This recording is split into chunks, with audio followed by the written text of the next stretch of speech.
I worship you. I worship you. Gloire à Jésus. Je veux parler du mépris. Amen. Le mépris. Qu'est-ce que c'est en tant que tel? Alléluia. Et que dit la Bible par rapport à ce thème qu'on appelle mépris? Amen. Donc, je parlais du mépris. Je parlais du mépris. C'est quoi le mépris? Et que nous dit la Bible sur le mépris? Et comment reconnaît-on les personnes méprisantes? Et quel est l'esprit qui est dans ces personnes-là? Maintenant, comment traite-t-on le mépris? Gloire à Jésus. Nous le vivons quotidiennement. Nous le vivons tout le temps. Certainement, tu l'as vécu, soit dans ton passé, soit actuellement tu le vis, ou tu vois quelqu'un vivre cet esprit. Amen.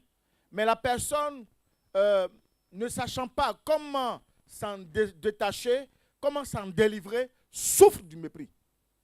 Il y a des gens qui ont vécu le mépris et qui, à force, ont caractérisé une maladie, n'est-ce pas? Ou bien des personnes ont accumulé tellement de mépris parce qu'ils ont été oppressés méchamment par les uns et les autres. À un moment donné, ils vivent avec une plaie intérieure. Gloire à Jésus. Et cette plaie-là fait qu'il a tout abandonné. Ça fait qu'il ne peut pas avancer. Quand il veut progresser, ce mépris-là le rattrape. Amen. Gloire à Jésus. Et c'est ce mépris que je voudrais traiter aujourd'hui. Amen. On va faire un effort par la grâce de Dieu. Il nous aidera à ce que nous le traitons. Amen. Et le Larousse le définit comme un sentiment par lequel quelqu'un est jugé, soit pour sa couleur de peau, son pays, ses origines, son passé, sa position sociale. Amen. C'est aussi un sentiment par lequel on s'élève au-dessus des autres, n'est-ce pas? Tout en les considérant inférieurs à soi. Amen. C'est un dédaignement d'une personne, n'est-ce pas? L'inconsidération ou qu'on le caractérise comme un sous-homme. Amen. C'est un sentiment par lequel on se croit supérieur aux autres. Et je pense que plus ou moins on l'a vécu. Amen. Quand on parle de racisme, tu as forcément vécu cela. Amen. Quand on parle par exemple de la promotion dans certains domaines administratifs, on te dit que toi tu ne mérites pas la place que tu occupes. Donc on va commencer à, en bon français on dit caricatiser. C'est ça, non? Caricaturer, pardon. On va te caricaturer, n'est-ce pas? Autant pour moi. N'est-ce pas? On va te regarder avec un œil. Dans le creux de l'œil, on te regarde. Parce que quand on te regarde, on te dit que tu n'as pas les capacités requises pour pouvoir occuper tel ou tel poste. Amen. Maintenant, quand on revient dans les familles, il y a des familles qui sont dites inférieures aux autres. Et qu'on se dit que rien ne pourra sortir de bon de là. On a eu le cas de Gédéon, où Gédéon a dit, non mais qu'est-ce que moi je peux faire? Est-ce que je peux délivrer Israël?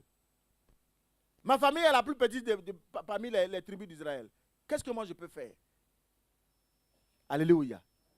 Oui, donc vous voyez que quand vous voyez Gédéon parler ainsi, on se rend compte qu'il a été méprisé. Sa famille a été méprisée avant même sa naissance.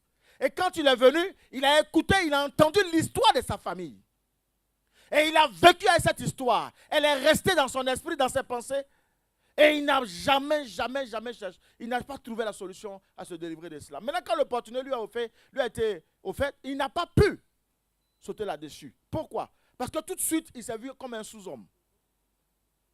Vous voyez le mépris, comment ça peut briser quelqu'un? Le mépris peut t'arracher ta destinée. Le mépris peut t'arracher ta grâce. Le mépris peut t'arracher ton zèle. Le mépris peut te détruire jusqu'à la moelle épinière. Comment des femmes sont méprisées dans leur foyer, soit par la belle famille, ou soit par le mari lui-même, ou soit par les enfants du mari, ou par les enfants de la femme. Alléluia. Gloire à Jésus. Le mépris. Le mépris, c'est un sujet que l'Église ne traite pas, mais qui frappe l'Église. Comment dans l'Église, tu peux voir l'enfant, ton enfant, qui te sert, n'est-ce pas, comme aujourd'hui les Lévites qui sont là. Alors, parce que je vois parce qu'ils font des exploits, je vais commencer à les mépriser afin que je sois le seul à régner. Pourquoi? Si Dieu fait grâce à un enfant par rapport à son talent ou par rapport à son don, je ne peux qu'encourager cet enfant, lui montrer le chemin qu'il faut emprunter pour ne pas qu'il se perde. Alléluia. Mais combien aujourd'hui l'Église, quand tu vois ton fils qui veut s'élever, et tu sais qu'il a des capacités de pouvoir s'élever, tu ne l'encourages pas, tu l'enfonces davantage. Comment un royaume peut être élevé s'il est subdivisé? Amen. Si dans l'église nous sommes divisés, est-ce que nous pouvons être forts pour détruire le diable? Alléluia. Il y a beaucoup de dons, beaucoup de talents dans l'église. Mais si nous ne pouvons pas encourager les uns et les autres à sortir ce qui est caché en eux, comment voulez-vous que l'église puisse grandir? Comment voulez-vous que l'église, la promesse que Dieu nous a laissée, Jésus nous a laissée, il dit allez-y, faites des nations vos disciples. Si tu ne libères pas le ministère pour montrer le chemin aux autres, comment veux-tu faire grandir l'église? C'est difficile. Amen. On se méprise les uns les autres. On est chrétiens. Donc il est important aujourd'hui que nous traitons ce thème. Et il y a des femmes aussi qui méprisent leurs enfants. Toi, tu es mal né. Tu es malvenu. Depuis que tu es arrivé, il n'y a que des malheurs. Qui t'a dit ça? L'enfant n'est pas le sujet de ton malheur. Hein? C'est faux. Si aujourd'hui tu es dans le malheur, c'est le sujet de toi-même, tes actes que tu as posés pour que lui vienne au monde. Il fallait choisir le bon père. Il fallait choisir la bonne période. Il fallait choisir le bon endroit. Il fallait choisir le bon lieu. Il fallait choisir le bon moment pour que l'enfant vienne. Un enfant est un don de Dieu. Quelqu'un soit comment il vient, il est un don de Dieu. On ne peut pas mépriser un enfant. Alléluia. Vous voyez, quand l'enfant est dans une telle situation, l'enfant est renfermé sur lui-même. Il ne peut pas développer le don que Dieu lui a donné. Il ne peut pas, en fait, l'enfant, on voit déjà que l'enfant part vers l'échec. Pourquoi? Parce que son créateur, son géniteur lui-même n'a pas cru en lui. Alléluia. Gloire à Jésus. Le mépris. Il est à tous les endroits de la société. Le mépris. Un enfant peut mépriser ses propres parents. On a vu des enfants qui frappent leurs parents. C'est un mépris.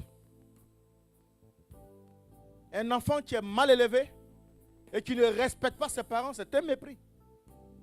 Il y a aussi des conséquences qui vont avec. C'est pour cela que nous devons traiter ce thème.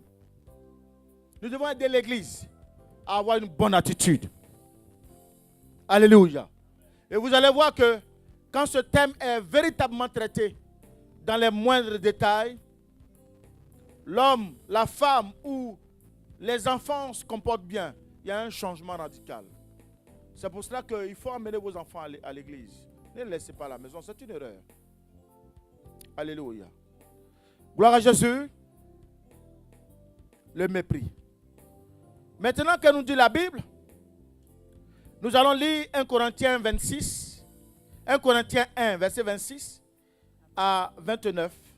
Je lis la parole de Dieu dans le livre de 1 Corinthiens 1, verset 26. Oui. Considérez, frères, que parmi vous qui avez été appelés, il n'y a ni beaucoup de sages selon la chair, ni beaucoup de puissants, ni beaucoup de nobles. Mais Dieu a choisi les choses folles du monde pour confondre les sages. Dieu a choisi les faibles, les choses faibles du monde pour confondre les fortes. Au verset 28. Et Dieu a choisi des choses viles du monde et celles qu'on méprise, celles qui ne sont point, pour réduire à néant celles qui sont. Amen. Au verset 29. Non, attendez un peu. On va avancer au fur et à mesure. Regardez un peu. Ça, je suis en train de vous donner la définition du mépris. Amen. Dieu définit le mépris comme le Dieu ne donne pas grâce ou valeur à ce qui est déjà élevé. Amen. Voyez-vous que Dieu est très clair dans sa parole. Quand vous lisez le verset 27, il dit que il choisit les choses folles. Donc on peut remplacer folle par mépris. J'ai choisi les personnes méprisées. J'ai choisi les personnes inconsidérées. Pour faire quoi? Lis avec moi. Pour confondre les sages. Très bien. Pour confondre ceux qui sont pseudo-élevés. Ceux qui sont choisis d'abord par Dieu. Personne n'est choisi d'abord par Dieu. Ceux d'abord qui sont choisis par Dieu, c'est ceux-là qui sont inconsidérés. Et quand vous lisez la Bible, vous allez vous rendre compte que Dieu n'a jamais pris quelqu'un qui est parti d'abord, c'est-à-dire que qui est sorti d'une famille avec une dent, avec une cuillère en or. Lisez bien la Bible, vous allez comprendre. Si ce n'est pas une prostituée, n'est-ce pas? C'est un rejeté que Dieu va prendre. Il va laver et qu'il va positionner. Amen. Gloire à Jésus.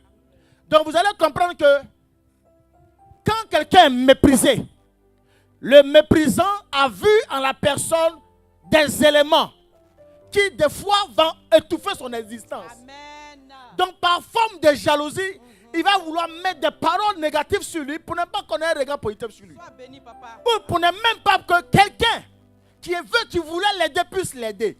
Pourquoi on te méprise? Pourquoi on ne veut pas que tu te maries? C'est parce qu'ils ont vu que si tu es marié, tu as tellement de biens, tu seras tellement développé, tellement heureuse ou tellement heureux. Qu'est-ce qu'il va faire? Le méprisant, quand il va te voir, il va maintenant communiquer des messages négatifs de sorte que ce que Dieu a prédestiné ne puisse pas s'accomplir. Amen. Alléluia. Amen. Regardez, écoutez-moi bien. Écoute-moi bien. Toi qui te tapes la poitrine à cause de tes biens. Dieu ne fait rien avec ça. Amen. Notre Dieu là, c'est un Dieu, la bénédiction ne part pas de là-haut pour descendre. Faux. Et pas de terre pour monter.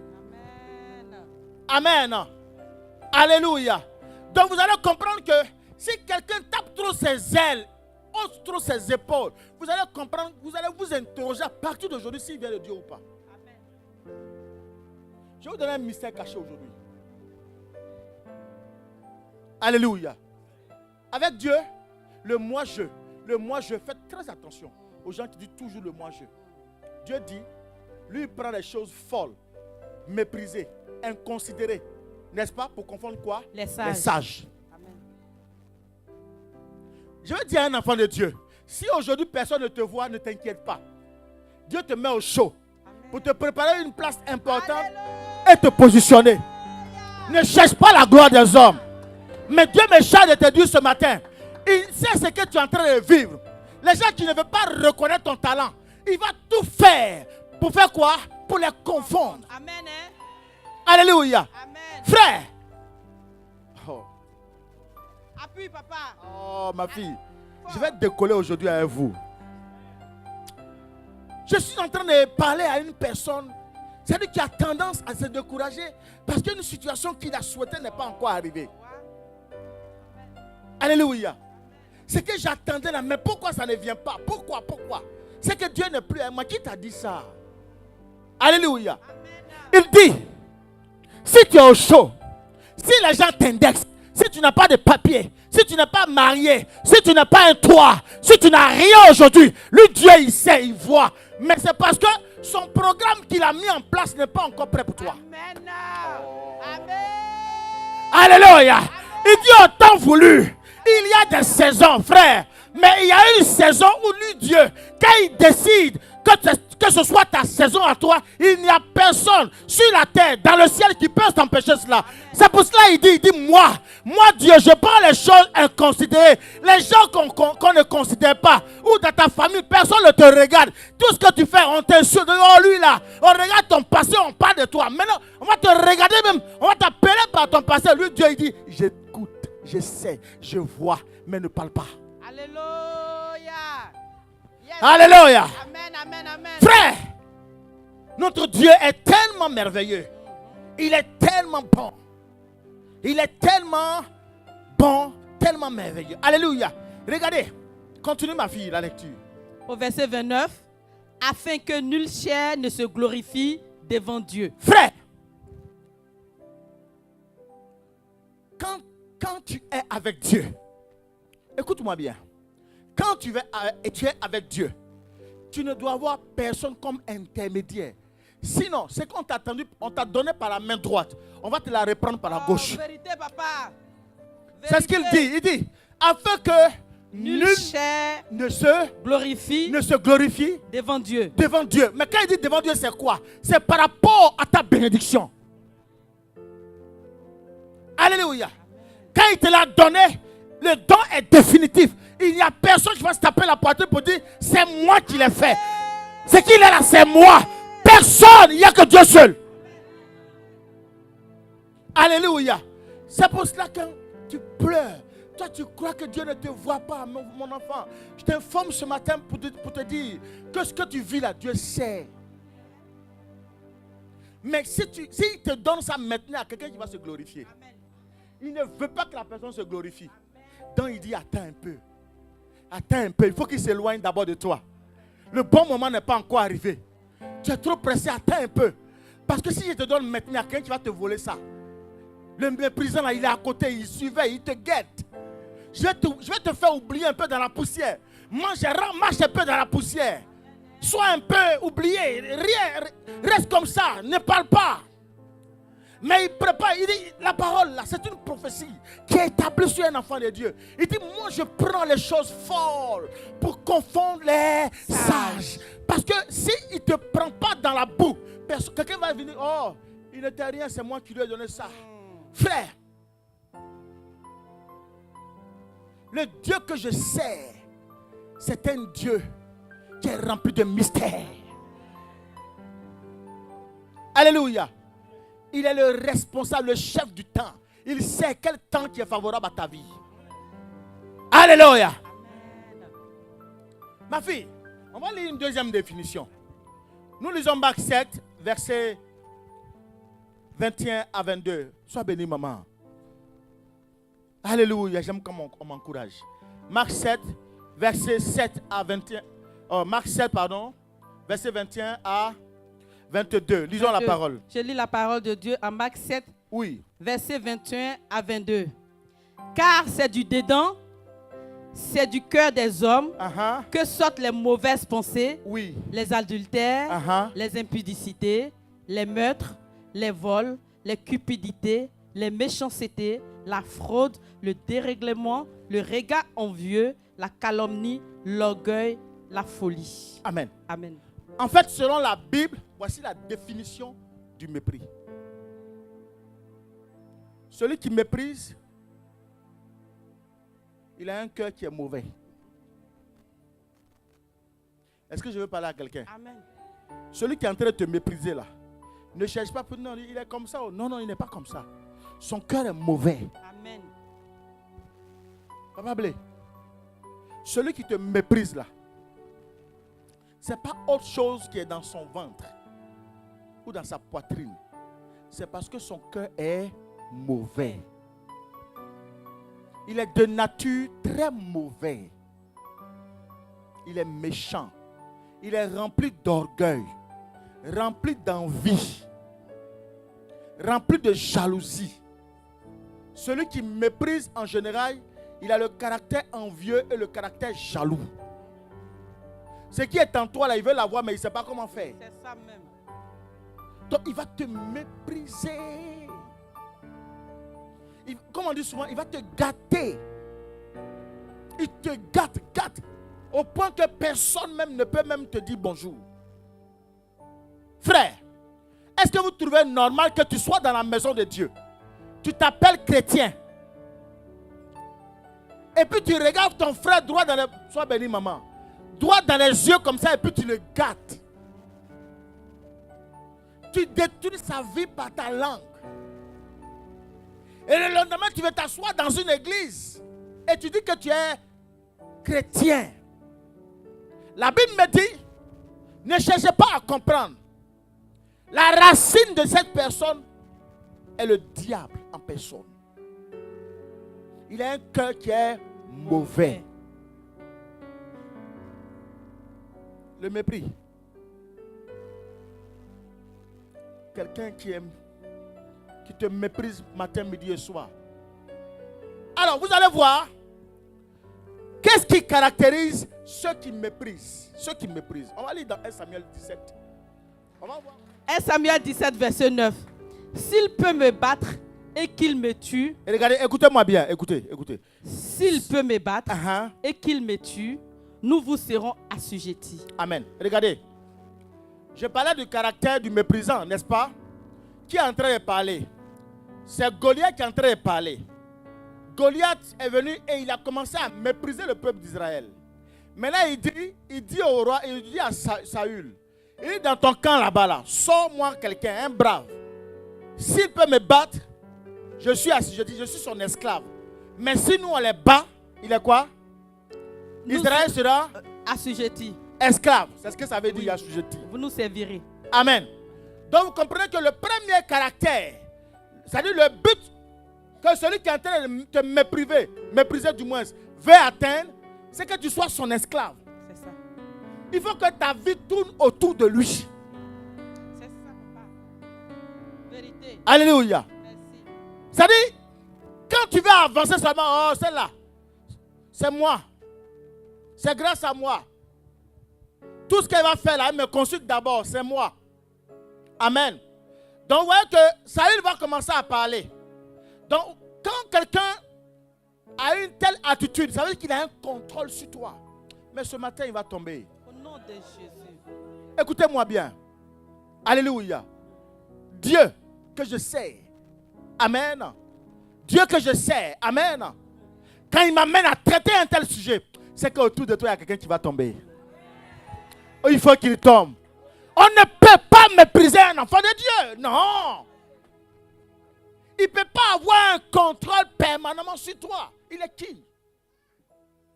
Pour dire, si moi je le vainc, je suis son esclave. Si c'est le contraire, il est mon esclave. Pourquoi? Dit les paroles méprisantes. C'est-à-dire, il a commencé à minimiser Israël. Lisons la suite, ma fille. Mais si je l'emporte sur lui et je le tue, vous nous serez assujettis Oui. et vous nous servirez. Uh-huh. Le Philistin dit encore, je jette en ce jour un défi à l'armée d'Israël. Vous avez compris? Il fait quoi? Il jette un défi. Donc vous allez comprendre qu'en réalité, ceux qui méprisent sont des personnes qui jettent quoi? Des défis. Ton défi va te relever aujourd'hui. Amen. Est-ce que j'ai parlé à quelqu'un? Là où il croit pouvoir te mettre, où il croit pouvoir avoir un contrôle sur toi. Alléluia. Aujourd'hui, là, il ne te contrôlera plus jamais. Alléluia. Qui a dit Amen? Nous lisons 1 Samuel 17, verset 42 à 44. Regardez toujours le langage, hein, vous allez comprendre. Au verset 42, Oui. le Philistin regarda et lorsqu'il aperçut David, il le méprisa, ne voyant en lui qu'un enfant blond et d'une belle figure. Vous avez compris? Les gens qui méprisent. Quand il a vu David, lui qui était un homme de guerre, qui avait l'habitude de la guerre, quand il a vu David, il dit, mais lui là, il le méprise à toi comme ça, là, toi tu vas faire quoi? Ça, c'est l'attitude des personnes qui méprisent. C'est ça, non, ma fille? Oui. Uh-huh. Et le Philistin dit à David, suis-je un chien pour que tu viennes à moi avec des bâtons? Vous avez compris ça? Mais aujourd'hui, là, il sera un chien. Aujourd'hui, il sera quoi? Un chien. Suis un chien parce que David est venu avec son bâton Avec des bâtons. et puis sa pierre. Amen. Amen. Dès qu'il a, parce que lui il est venu avec une armure. La Bible dit qu'il a 3 mètres de hauteur. Donc en temps normal, quand tu vois quelqu'un qui a 3 mètres de hauteur, et à cette époque-là, David avait quel âge? 17 ans. Il était très très jeune. Et lui il vient avec un bâton et une pierre. Et quand Goliath l'a vu, il a dit, mais toi tu viens devant moi, toi un petit comme ça là. Oh. Tu vois que je suis un chien pour toi? Pour que tu viennes avec des bâtons, regardez comment il est méprisant. Vous voyez les personnes dédaignantes, les personnes imbues de les personnes. Voilà comment il regarde les autres. Et puis il les minimise. Alléluia. Après ce message, plus personne ne va te minimiser autour de toi. Ils vont te regarder avec beaucoup de considération. Frère, il faut comprendre que le secret de celui qui minimise, c'est parce qu'il a peur de toi. Amen. Il a vu ton étoile. Et cette étoile-là le dérange. Donc pour ne pas que l'étoile s'accomplisse, il va commencer à te jeter des balivernes. Mais il est échoué aujourd'hui au nom de Jésus. Alléluia. Continue un peu mon fils. Et après l'avoir maudit par ses dieux, il ajouta, viens vers moi, je te donnerai ta chair aux oiseaux du ciel. Regardez ça. Le sorcier, il est là. Tout ce qu'il fait comme plan, oh lui là, on a déjà mangé sa chair. Il a menti. Alléluia. Ça va être un renversement de situation. C'est la chair de sa femme qui va manger. C'est la chair de ses parents qui va manger. Commencez à refuser ce genre de personnes autour de vous. Quelqu'un méprisant ne reconnaît pas ta valeur, quitte-le. Il ne sert à rien parce qu'il va te détruire. Alléluia. Des gens qui vont te traiter comme sous-homme, sous-femme, toujours, ils sont toujours en train de rabaisser. Quitte-les. Ils ne servent même pas ton approche.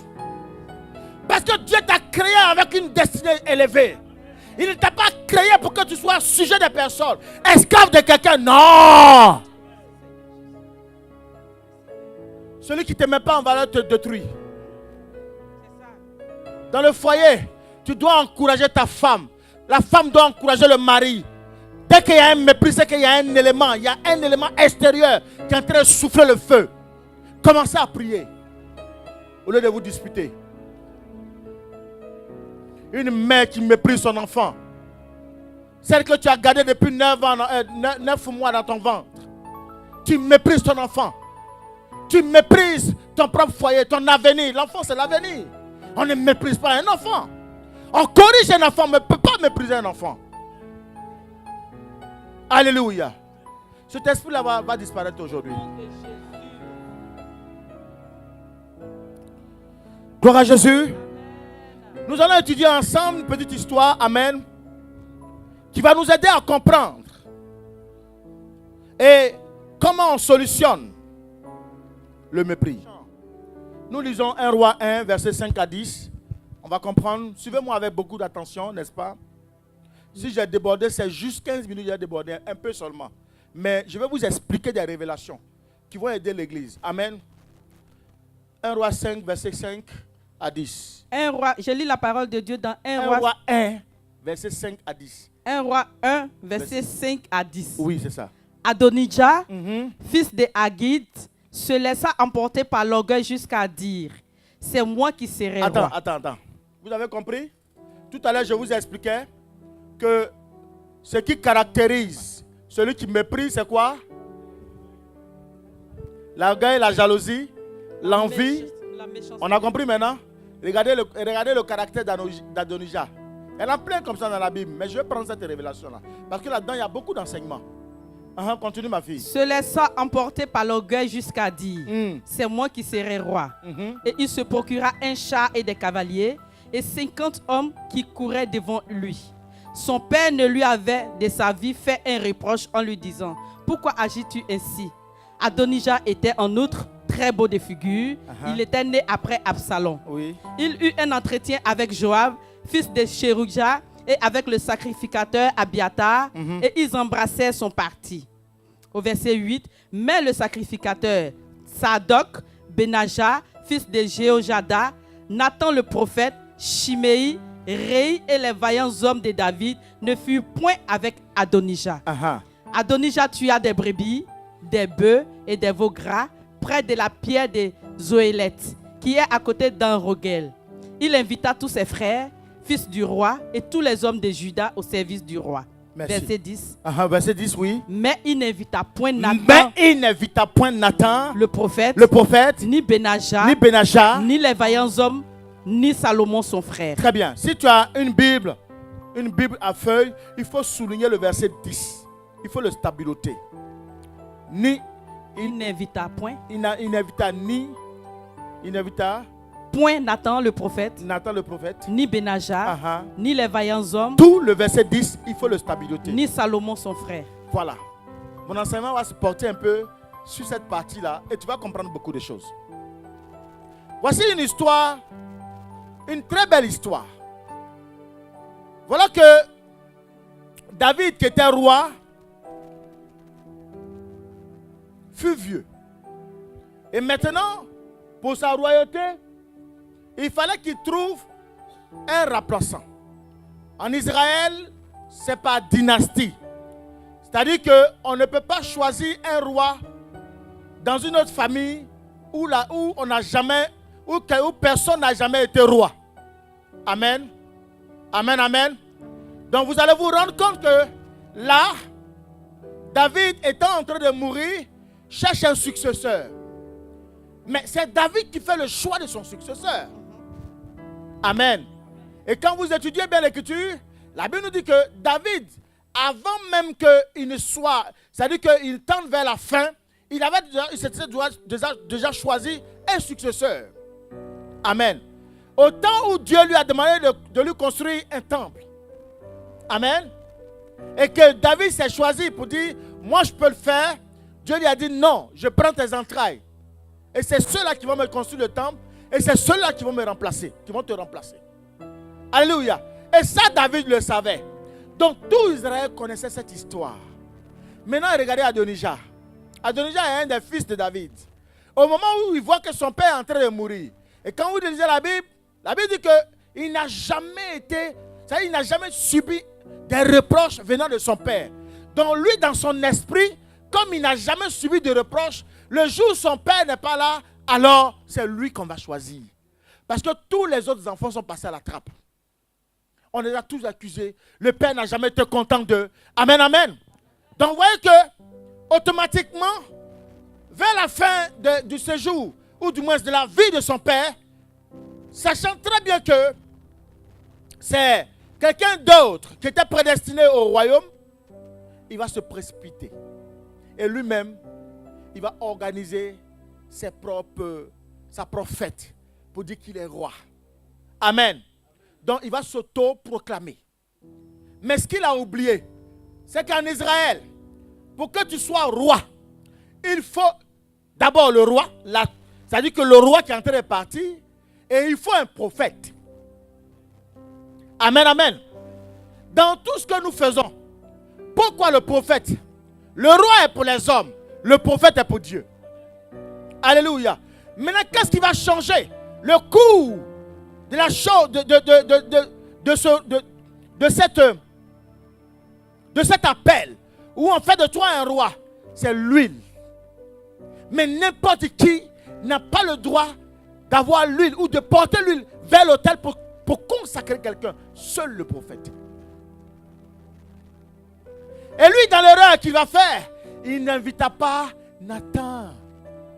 Nathan était le père spirituel de David. Et c'est-à-dire que Nathan était considéré comme son grand-père, lui Adonijah. Et il était, regardez, comment ton père est sous les ordres de Nathan et toi, tu ne te mets pas sous Nathan. Regardez un peu l'attitude, le caractère de quelqu'un qui est méprisant. C'est-à-dire, comment on dit ça? Il froisse tout le monde. Il marche sur tout le monde. Mais pourvu que son objectif soit atteint, il n'a aucun respect pour la hiérarchie. Aucun respect pour le grand. Aucun respect pour l'adulte. Alléluia. Tout ce qui l'importe, c'est de pouvoir atteindre son objectif. Alléluia. Et la Bible dit, il va organiser ce qu'il faut, mais l'erreur qu'il a commise dans son histoire, il n'a pas invité Nathan. Il aurait pu inviter Nathan, il aurait pu inviter Salomon aussi, parce qu'il n'a pas invité Salomon non plus. Amen. Peut-être que son royaume allait avoir un sens. Amen. Alléluia. Maintenant, regardez. Quand tu es très souvent méprisé, Il y a une attitude à avoir. Comment faire pour se détacher des mépris des gens? Le mépris, c'est ce que je vous ai expliqué tout à l'heure, par le caractère, par l'attitude, par tout ce que vous avez entendu tout à l'heure par l'évangile. Maintenant, comment éviter, comment ne pas tomber dans les pièges de celui qui nous méprise? Parce que celui qui nous méprise va tendre des pièges, de sorte que tout ce que tu fais ne puisse pas aboutir. Regardez bien. Regardez bien. La mère de Nathan, du moins de Salomon, qu'on appelle Bathsheba, va faire quoi? Regardez, disons au verset 11. Au verset 11, alors Nathan dit à Bathsheba, mère de Salomon, oui. N'as-tu pas appris qu'Adonijah, fils de Haggith, est devenu roi sans que notre Seigneur David le sache? Viens donc maintenant, je te donnerai un conseil, afin que tu sauves ta vie et la vie de ton fils Salomon. Au verset 13. Oui. Va, entre chez le roi David. Non, attends un peu. Il y a une révélation que je vais sortir ici. Quelqu'un aurait pu me poser la question, mais pourquoi c'est elle? Pourquoi c'est la mère à qui Nathan parle? Ça ne vous a pas intrigué? Le roi est là. Salomon est là. Et là, Salomon est adulte. Mais pourquoi Nathan, le prophète, laisse le roi Salomon, n'est-ce pas? Et c'est à sa mère qu'on parle. Pardon? Si. Salomon est mûr. Mon fils, à cette époque-là, Salomon était mûr. Parce que Dieu avait déjà donné la sagesse à Salomon. Après la construction du temple. Dans le spirituel, Salomon avait reçu déjà tout ce qu'il fallait. Il avait reçu la sagesse. Nous sommes maintenant dans le temps de l'accomplissement. Donc Salomon est mûr.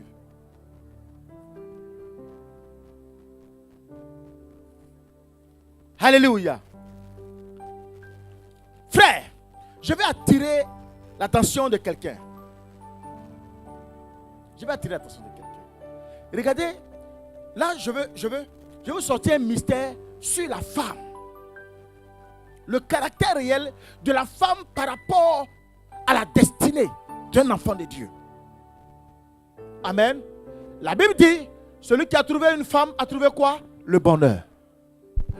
La femme est quoi? La couronne de quoi? Est-ce qu'on a dit la couronne du mari? La femme est la couronne de l'homme. Donc vous comprenez que Nathan ne fait rien sans Dieu. Nathan, tout ce qu'il fait avant d'agir, avant de parler, c'est d'abord selon la communication de Dieu. Il savait que par la femme Bathsheba, elle saurait comment il faut faire pour arracher ce que Adonijah est en train de voler. Amen. Révélation. Alléluia. Amen. Vous voyez, quand une femme aime, quand une femme est décidée à pouvoir sauver, à pouvoir arracher la grâce qu'on lui a volée, elle est capable de tout. C'est ça même. Au prix de sa vie. Amen. Alléluia. Amen. Alléluia. Amen. C'est pour cela aussi, dans le monde de mystique, dans la sorcellerie, quand une femme est plongée totalement dans la sorcellerie, ses enfants sont en danger. Toute la lignée est en danger. C'est ce que je vous ai enseigné. Alléluia. Par le brisement des alliances.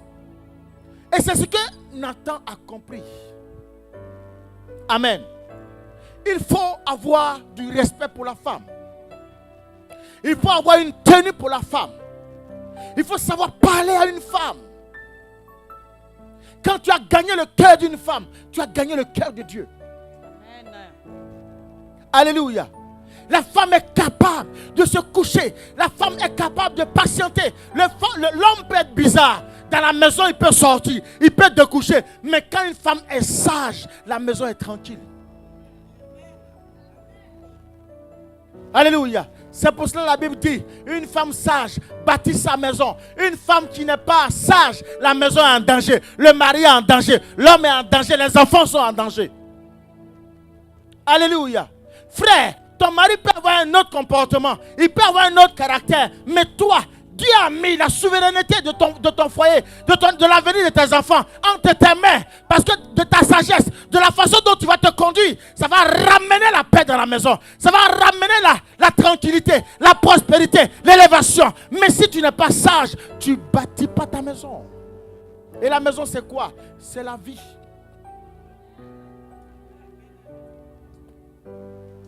Regardez, la vie de son enfant était en danger. Mais quelle attitude elle allait avoir? Là, vous allez voir qu'elle n'a pas eu une attitude arrogante. Elle aurait pu dire c'est l'injustice. Elle allait crier à tous les toits. Oui, ça te fait ça à mon enfant. Oui, ça te fait ici. Frère, à un moment donné, il faut être sage. C'est pas tout qui se dit oh. Sois béni, papa. Oh yes, sir. Alléluia.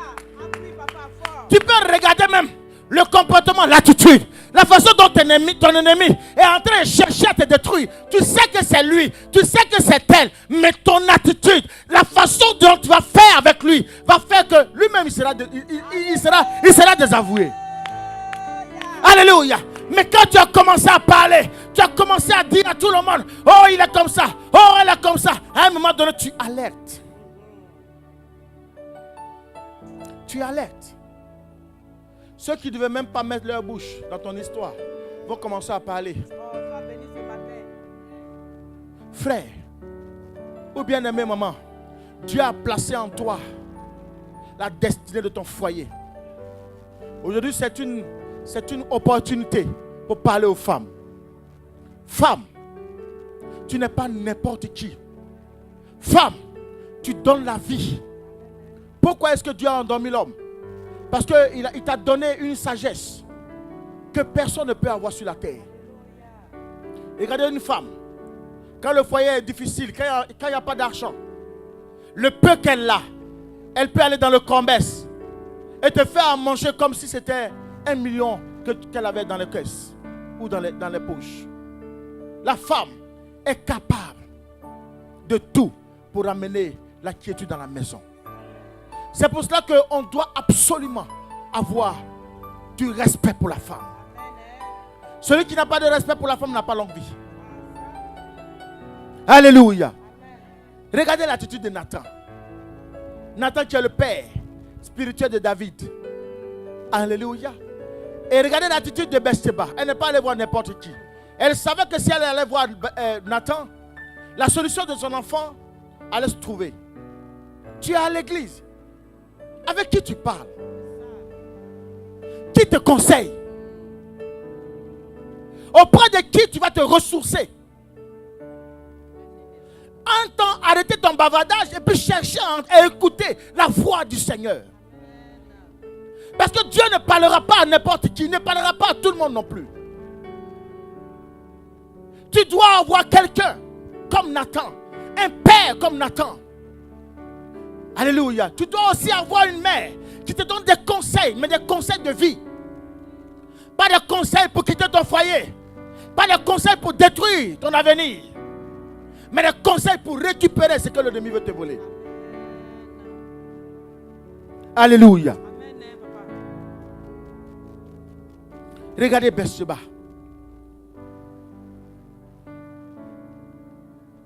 Elle s'approche de Nathan. Et Nathan lui dit, je veux te donner des conseils. Et elle écoute promptement ses conseils.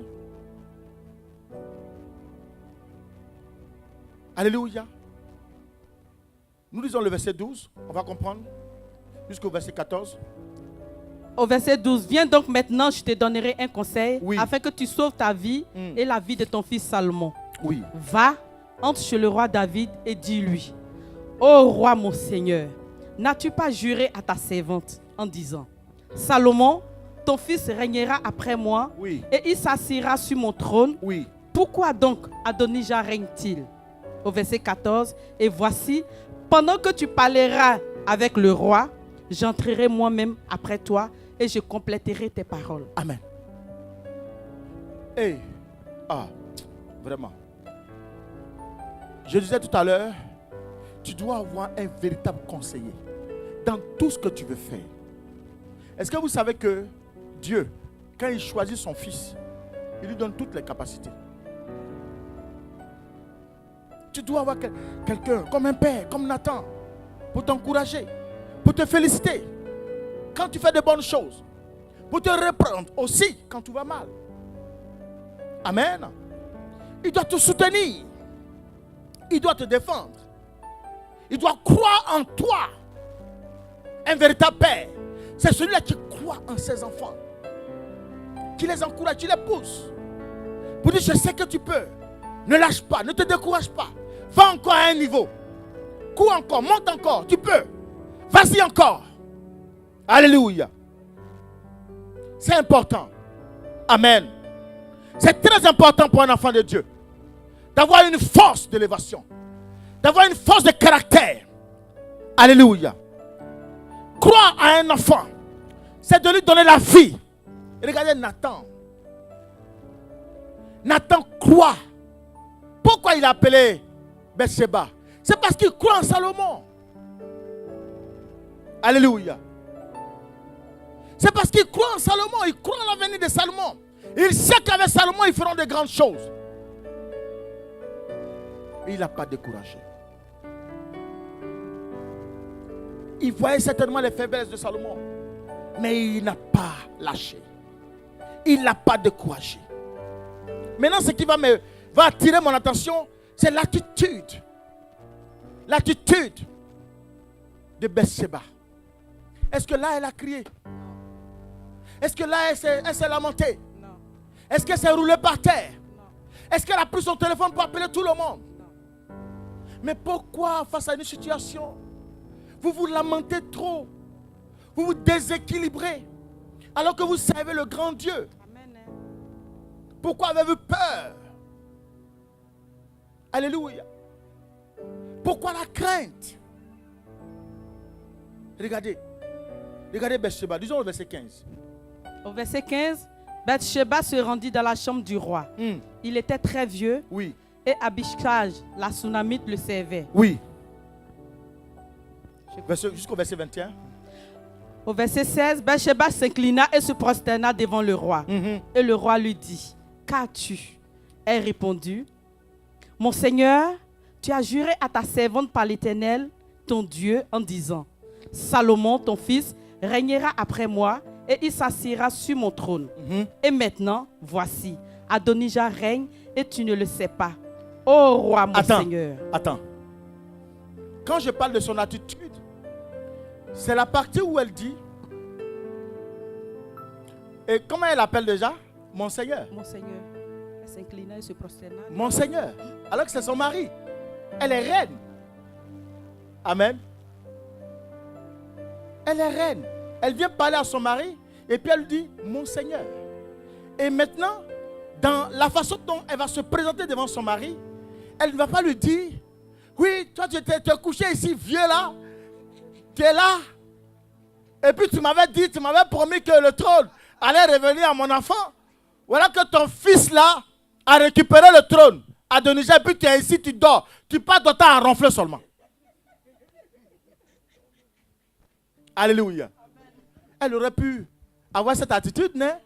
C'est pas ça. Mais regardez la façon dont elle s'adresse. Ouais. La soumission. Et puis, il y a un mot qui va faire un déclic dans le cœur. Vous voyez, tu peux avoir raison par rapport à une situation, mais c'est de la façon dont tu présentes la situation. Alléluia. C'est ça. Quand tu présentes bien la situation vient vers toi. Mais quand tu la présentes mal, tu peux la perdre. Elle dit: tu ne le savais pas. C'est fort. Elle n'est pas allée dans une position accusatrice. Mais elle allait dans quelle position? D'abord pour élever son mari. Amen. Et puis arracher une parole de bénédiction de son mari. Mais quelles sont les paroles qu'elle va pouvoir dire à son mari pour pouvoir changer l'attitude de son mari? Parce que là, le trône est déjà parti. Hein? Là, temps normal, il est parti. À partir du moment où les Israélites sont venus, on a béni Adonijah, le trône est parti. Maintenant, comment faire afin que le trône revienne à qui de droit? La parole est très importante. Alléluia. Vous voyez, des fois vous voulez arracher un billet de 500 € à votre mari. Ou vous voulez même arracher un voyage à votre mari. Ça dépend de la façon dont vous présentez les choses.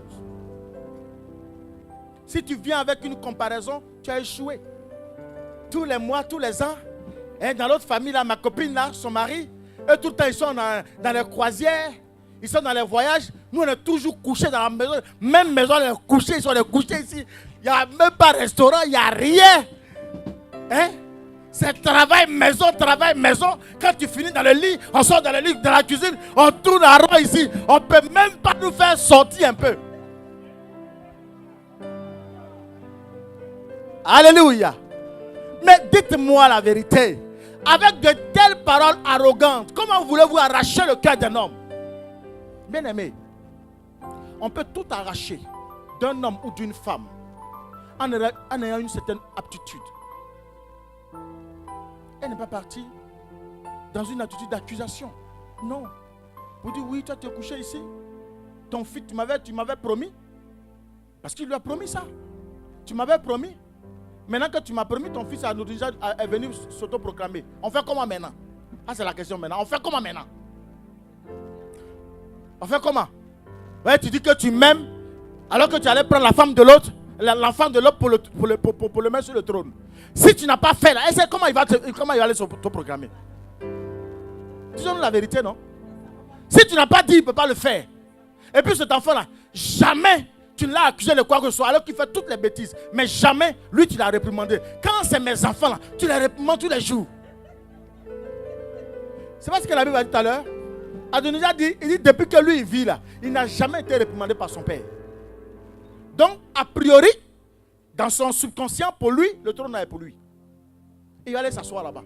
Mais regardez, qu'est-ce qui va faire changer le trône que Adonijah a pris de force, sans toutefois consulter son père David?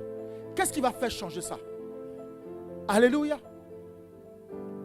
C'est d'abord la présence de Nathan. Deuxièmement, l'aptitude de la femme face au roi. Lisons un peu, continuons un peu, jusqu'au verset 21. Au verset 19, oui. Il a tué des bœufs, des veaux gras et des brebis en quantité. Et il a invité tous les fils du roi, le sacrificateur Abiathar et Joab, chef de l'armée. Mais il n'a pas invité Salomon, ton serviteur. Oui. Au verset 20, oh roi. Attends, est-ce qu'elle a dit, il n'a pas invité mon fils? Est-ce qu'elle a parlé de son fils? Elle a parlé de qui? Non, Salomon qui? Hein? Ton serviteur. Je veux le mot là, il y a un mot qui change tout. Ton serviteur. Donc là, qu'est-ce qu'elle fait? Elle met son mari en valeur. Et là, elle ne le considère pas comme un mari, mais elle le considère comme quoi? Un roi. Amen. Comment faire pour arracher du roi ce qui lui appartient au roi? Elle va arracher la parole du roi. Tu veux arracher la bénédiction de ton mari, mais comment tu te comportes? Quelle aptitude? Ouais. Matin, midi, soir, tu découches. Tu me fais croire que tu vas au travail. Moi, j'ai appelé dans ton travail là-bas. On dit que tu n'es pas là-bas. Et tu fouilles le téléphone de ton mari. Qui t'appelle? J'ai fouillé ton téléphone. Et tu es assise dans le foyer. Moi, j'ai fouillé ton téléphone. Quand j'ai fouillé ton téléphone, j'ai vu le nom de Jacqueline. Jacqueline, c'est qui?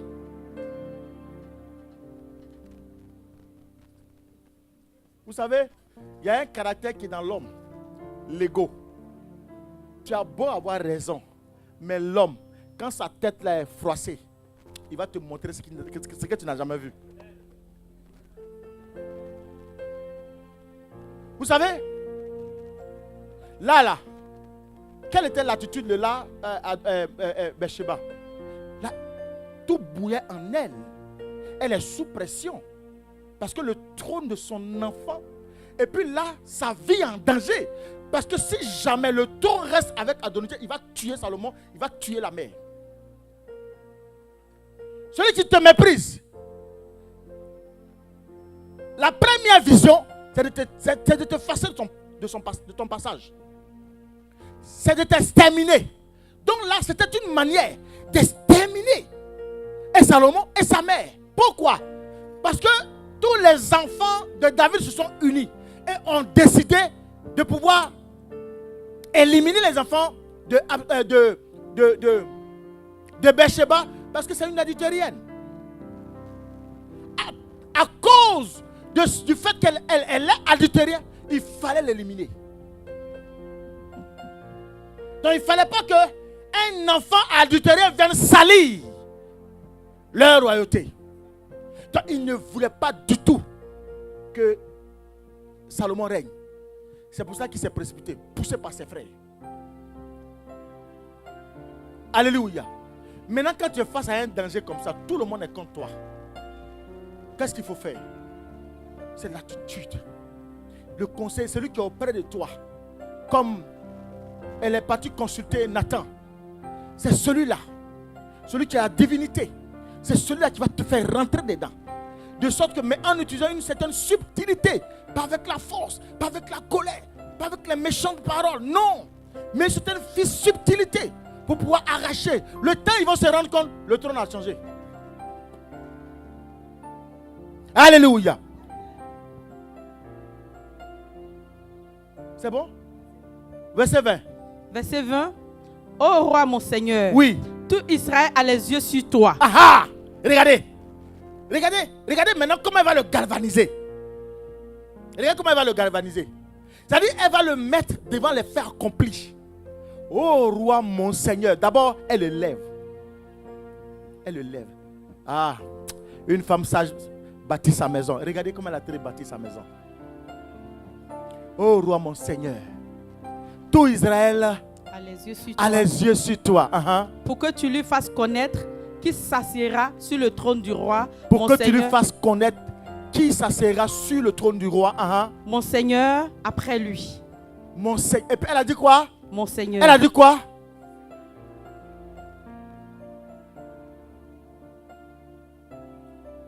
Qui a déjà appelé son mari son Seigneur?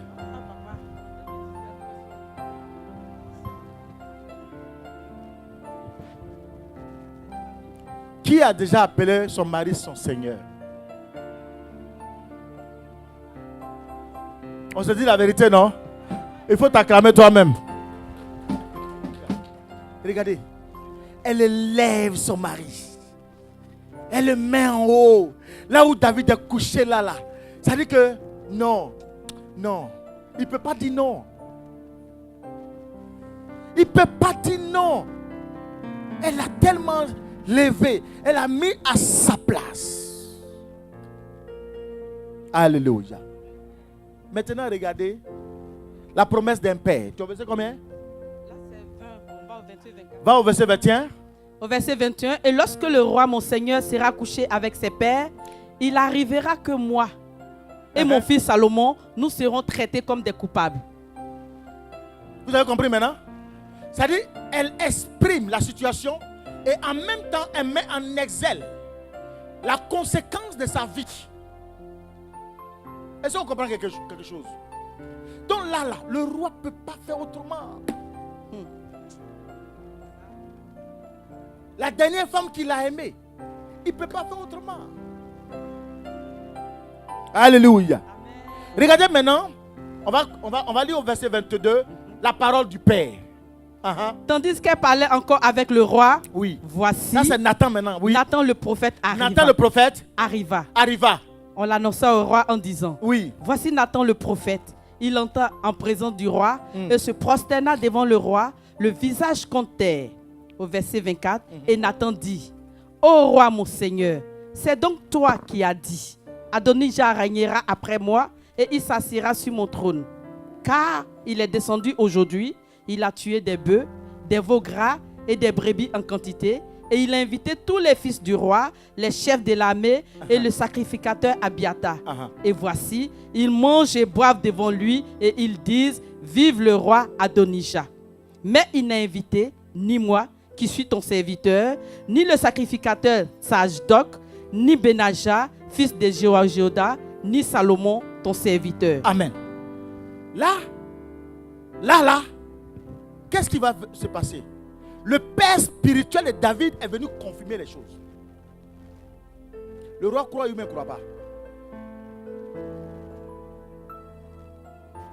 Sa femme est venue, elle a parlé.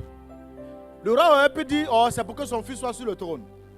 Maintenant, regardez, le père spirituel maintenant descend et il explique les mêmes propos. Mais qu'est-ce que ça voudrait enseigner? Ça voudrait dire quoi? Dans ta marche avec Dieu ou avec Jésus, il faut avoir quelqu'un pour te faire avancer. Amen. Quelqu'un qui sait comment il faut toucher le cœur de Dieu. Quand il te prend, il t'explique, il te partage les mots, les éléments qu'il faut. Tu vas voir que quand tu vas commencer à adorer le Seigneur, ton adoration va toucher le trône. Amen. Mais le deuxième mystère, c'est que la parole d'un père, c'est parole d'évangile. Un père, quand il a parlé, il s'attache à sa parole. La parole que Nathan avait promis, c'est qu'il allait venir soutenir Bathsheba. Alléluia. Jusqu'au verset 27. Est-ce bien par ordre de mon Seigneur, le roi, que cette chose a lieu, et que sans que tu aies fait connaître à ton serviteur, qui doit s'asseoir sur le trône du roi, mon Seigneur, après lui? Au verset 23, je ne sais plus. 28. Ah non, c'est bon. Pas 28. Amen. Le verset 28, vous allez voir la réaction de David. Qu'est-ce que David fait? David répondit, appelez-moi Bathsheba. Elle entra et se prosterna devant le roi. Attends, on a comme l'impression que quand Bathsheba est venu pour la première fois, est-ce qu'il avait accepté? Est-ce qu'il avait donné sa position? Non. Donc en réalité, Bathsheba a parlé, mais David était un peu hésitant. Il ne savait pas ce qu'il fallait faire. Mais regardez ce qui va changer le coup de la vie de la décision de David. C'est qui? Nathan. Tu dois avoir un Nathan à qui tu parles. Amen. Frère, quand tu fais tes songes là, tu parles à qui? Quand quelqu'un vient te d'arrêter dans la rue, tu parles à qui? Tu prends ton téléphone, tu appelles ta copine? Mais ce n'est pas ton Nathan. Tu prends ton téléphone, tu appelles tout le village. Tu es en France ou tu es ici en Europe, mais les gens ils sont assis là-bas, ils connaissent toute ta vie. Et tu te plains que tu ne réussis pas. Tu te plains que ta vie est bloquée. Mais c'est normal. Parce qu'ils sont loin. Ils veulent être là où tu es. Mais c'est normal qu'on te méprise. La façon de te mépriser, c'est quoi? C'est que toi, tu es là-bas. Tu les appelles matin, midi et soir. Et ils se disent, soit elle est couchée dans un grand lit. Elle est dans une maison à piscine. Elle a une grosse voiture. Donc, ils sont animés par l'envie. Ils veulent être comme toi. Quand tu arrives là-bas, mais tu brilles. C'est que tu portes là. Eux, mais ils ne peuvent même pas passer à côté. Toi, tu arrives en 2 semaines, tu dépenses 2 millions. Alors qu'en un mois, ils cherchent 200, et ils cherchent même 100 000, ils ne gagnent pas. Alléluia. Oui, des fois, nous-mêmes, on attise le feu vers nous. C'est comme des abeilles qui sont dans leur niche là-bas tranquille, et puis tu vas les secouer. Mais c'est normal que tu les envoies vers toi. Quelle est ton attitude? À qui tu parles? Qui te donne des conseils? Tu es chrétien. Dès qu'on t'a dit bonjour dehors, la première des choses, c'est d'appeler. Hey, je vais appeler mon père, je vais appeler ma mère, je vais appeler mon cousine, je vais appeler mon cousin, je vais appeler ceci. Mais au final, tu fais quoi? Ta vie est exposée. Non. Tu dois avoir un Nathan. Tu dois parler à ton père spirituel. Et il va cacher la promesse du mariage. Pour dire, ma fille ou mon fils, c'est vrai, on veut te marier. Mais viens, on se le prie. On va fléchir les genoux. On va prier. On va demander à Dieu quels sont les caractères de cette personne. Quels sont les caractères de cet homme. Ah, mon fils, ma fille, je vois que Dieu veut te bénir dans la création d'entreprise. Mais avant toute chose, viens d'abord, on va prier. Va, fais ceci. Va, pose tel acte. Quand tu vas poser tel acte, tu verras, les portes vont commencer à s'ouvrir. Mais on n'a même pas commencé à faire. Tout le monde sait qu'on veut créer une entreprise. Maintenant, quand tu crées l'entreprise que ça ne fonctionne pas, tu te plains. Tu n'as même pas encore fait. L'homme t'a même pas encore dit oui. Mais déjà, les actes que vous posez, c'est comme mari et femme. Et tu vas pleurer demain pour dire, oh, ma mariée a échoué. Et tu vas chercher un bouc émissaire pour l'accuser. C'est personne. C'est toi-même. Parce que tu n'as pas cherché à écouter Nathan. Parce que tu n'as pas eu un Nathan dans ta vie pour te parler. L'église est tellement hiérarchisée et organisée. Tu ne peux pas être chrétien et mener ta vie comme quelqu'un qui était dans le monde. C'est impossible. Tu dois discipliner ta vie. Et c'est là que les portes s'ouvrent. Regardez. Regardez toute la démarche de Bathsheba, de Nathan lui-même. Lui-même étant roi, étant du moins prophète. Il n'a pas dit oui, c'est moi le prophète. Ouais, laisse, on va tout gâter. Comme lui l'a gâté là-bas, on va tout nyarami. Non. Mais il a observé une certaine attitude. D'abord, honorer le roi. Et ensuite, la seule personne qui pouvait faire basculer le royaume, c'est David seul. Tout était autour de lui. Sa femme est venue. Il n'a rien dit. Regardez la profondeur du roi. Mais quand Nathan est venu, David a regardé Nathan comme Dieu. David a regardé Nathan comme le ciel. Et David a dit, oh, si Nathan est venu me parler, c'est vrai, Bathsheba m'a parlé, mais David est venu confirmer, Nathan est venu confirmer les choses. Appelez-moi Bathsheba. Alléluia. Les gens peuvent te mépriser. Les gens peuvent te rabaisser. Mais quelle est ton attitude devant ce mépris? As-tu fléchi genoux? As-tu pleuré? T'es-tu lamenté? Les gens veulent te mettre dans le découragement. Ils veulent te mettre dans la barrière. Et toi, tu les encourages dans ce qu'ils veulent faire. On dit, tu ne vas jamais te marier. Et tu es là, tu te morfonds. Mes années sont en train de passer. Je commence à avoir trop d'âge. Est-ce que je vais réellement me marier? Mais Dieu a dit ce matin dans la Bible. Il dit, il prend les choses folles pour confondre les sages. Dieu, c'est un Dieu de temps. Attends le temps favorable de Dieu. Mais pendant ce temps, ton attitude est très importante. Pendant ce temps, ta prière est importante. Tout ce que tu fais est important. Parce que Dieu n'oublie jamais ses enfants. Quelle que soit la douleur, ce que tu traverses, même la maladie peut te ronger pendant un nombre d'années. Mais Dieu voit la maladie, il sait. Je vous ai témoigné ici pendant 8 mois, comment ma femme souffrait. Mais, frère, quand tu ne sais pas en qui tu as cru, le danger vient, tu as peur. Quand tu ne connais pas ta foi, tu ne connais pas ton alliance avec ton Dieu, la maladie vient, tu t'effraies, tu abandonnes, tu laisses tout tomber. Non! Un enfant de Dieu ne doit pas abandonner. C'est une erreur, tu n'abandonnes pas. Parce que jusqu'à la dernière minute, Dieu peut faire un miracle. Alléluia. Alors jusqu'à la dernière minute, jusqu'à la dernière seconde, notre Dieu est capable d'arracher ta vie des mains de l'ennemi. Alléluia. Regardez. Qui l'aurait cru? Qui pouvait même imaginer que David pouvait appeler Bathsheba? Quand vous voyez qu'on arrive à un point où on dit appelez-moi Bathsheba, on aurait pu dire appelez-moi Françoise. J'ai entendu ses pleurs, j'ai entendu ses complètes, j'ai entendu sa souffrance. Maintenant il est temps de la bénir, il est temps de l'élever. Appelez-la moi.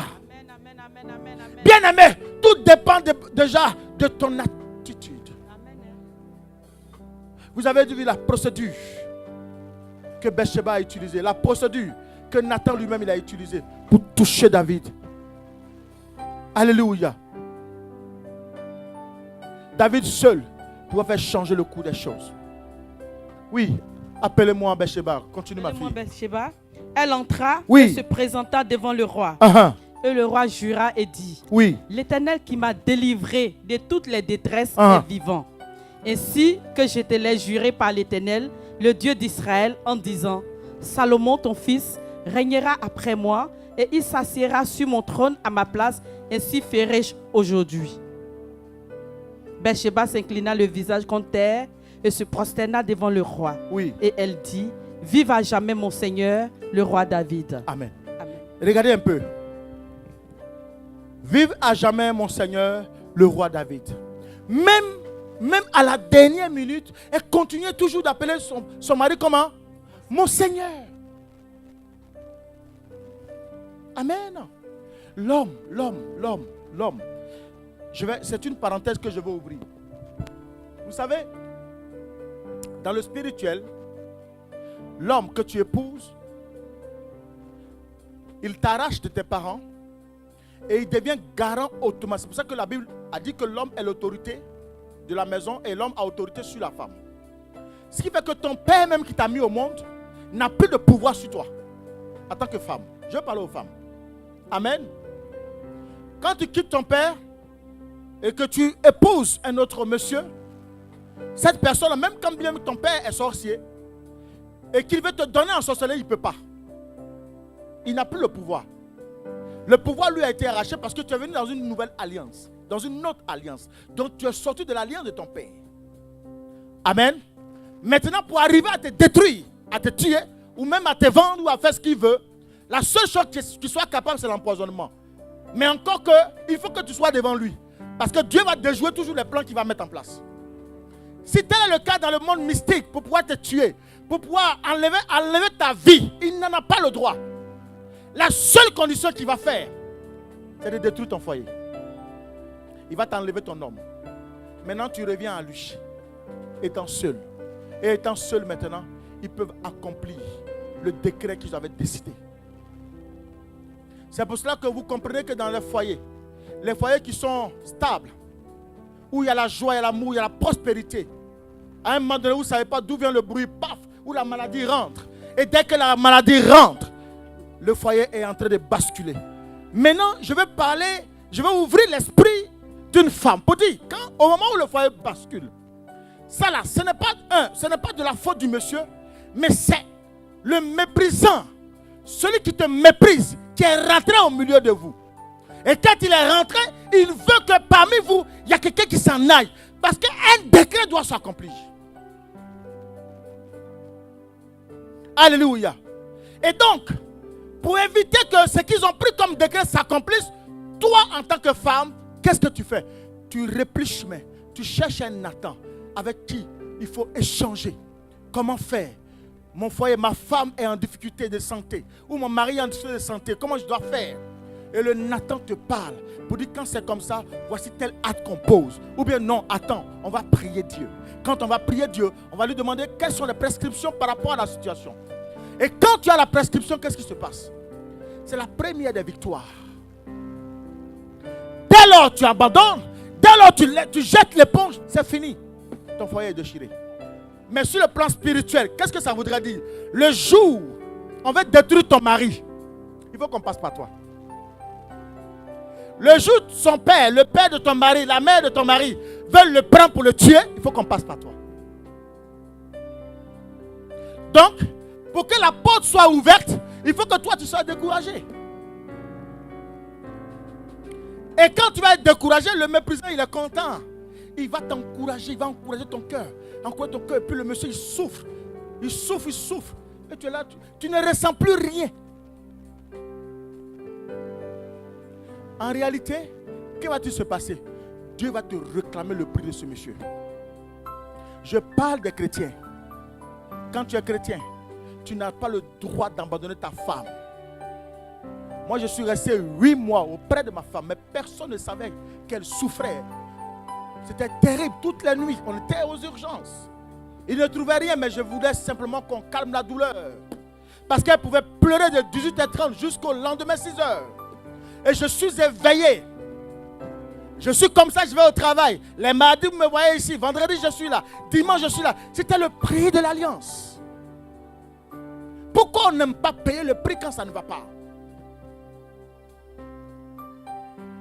Pourquoi abandonner quand ça ne va pas? Et quand tout va bien, on est heureux ou heureuse?